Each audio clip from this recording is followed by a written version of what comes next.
Dhaka medical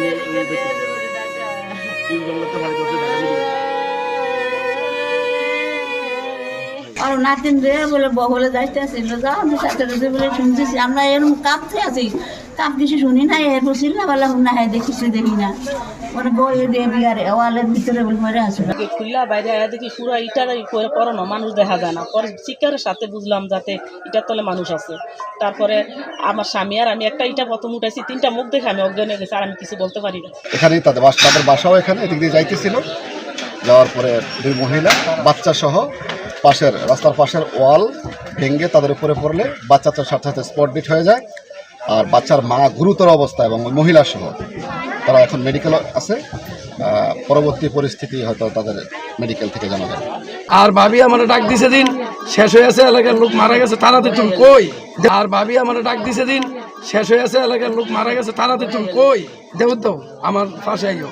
পরে দেউরে আমরা দুজনে আসছি, আসার পরে আমরা সমস্ত ইট দেখা মানুষ মারা দেখা আমরা দুজনে অজ্ঞানের মতো অবস্থান চিকুর বাকুর করতেছি।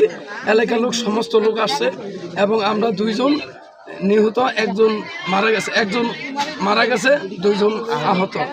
এখন আমরা দোনো ভাইয়ে এই সমস্ত ইটটি আমরা ওদিকে দিকে সরাইয়া লাশ বার করছি।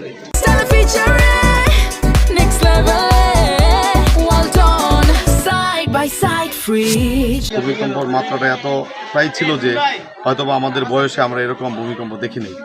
তো আজকে এই একটি নিষ্পাপ মাসুম বাচ্চা প্রাণ দিল। বাচ্চাটার মাও অসুস্থ। আমি আমার উপজেলা প্রশাসনের কাছে আমি দাবি জানাবো যেন বাচ্চাটা তো মারা গেছে, যে বাচ্চার মা আহত অবস্থায় হসপিটালে আছে এবং আরও একজন জেএসবির নামে মহিলা হসপিটাল আছে, তারা যেন সুচিকিৎসা পায়। ভূমিকম্প তো ন্যাচারাল ডিজাস্টার, এখানে তো আসলে আমাদের করণীয় খুবই কম থাকে। বাট আমরা যেটা করতে পারি, যে বাচ্চাটি মারা গেছে তার দাফনের জন্য আমরা আমাদের উপজেলা প্রশাসন থেকে 20,000 টাকা বরাদ্দ প্রদান করেছি।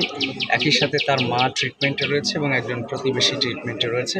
তাদের চিকিৎসার ব্যবস্থা আমরা খোঁজ খবর নিচ্ছি। তাদের সেখানে কোনো আর্থিক সহযোগিতার প্রয়োজন হলে সেটি আমরা উপজেলা প্রশাসন থেকে করব।